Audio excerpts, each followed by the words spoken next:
விரைவு போக்குவரத்து கழகத்தை தவிர்த்து இதர போக்குவரத்து கழகங்களில் பெண் நடத்துனருக்கான உடல் தகுதியில் குறைந்தபட்ச உயரத்தை நிர்ணயிக்கணும்னு சொல்லிட்டு போக்குவரத்து துறை தலைவர் அலுவலகம் கேட்டுக்கொண்டதற்கு இணங்க தமிழக அரசு இது தொடர்பாக ஒரு புதிய அரசாணையை வெளியிட்டிருக்காங்க.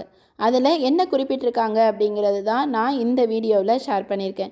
இது போன்ற புதிய அறிவிப்பால் பணிகாலத்தில் உயிரிழந்தோரின் பெண் வாரிசுதாரர்களுக்கு நடத்துனர் பணி அதிகம் கிடைப்பதற்கான வாய்ப்பு இருக்குது எனவும் சொல்லியிருக்கிறாங்க. முன்னெல்லாம் பார்த்திங்கன்னா விரைவு போக்குவரத்து கழகத்தை தவிர்த்து இதர போக்குவரத்து கழகங்களில் பெண் நடத்துனருக்கான உடல் தகுதியில் குறைந்தபட்ச உயரமே 160 என நிர்ணயம் செய்யப்பட்டிருந்துச்சு. இப்போது இந்த உயரம் 150ஆக குறைக்கப்பட்டிருக்கு. அதே போல் ஆண் நடத்துனருக்கான உயரம் குறைந்தபட்சம் 160 சென்டிமீட்டர் என குறிப்பிட்டிருக்காங்க.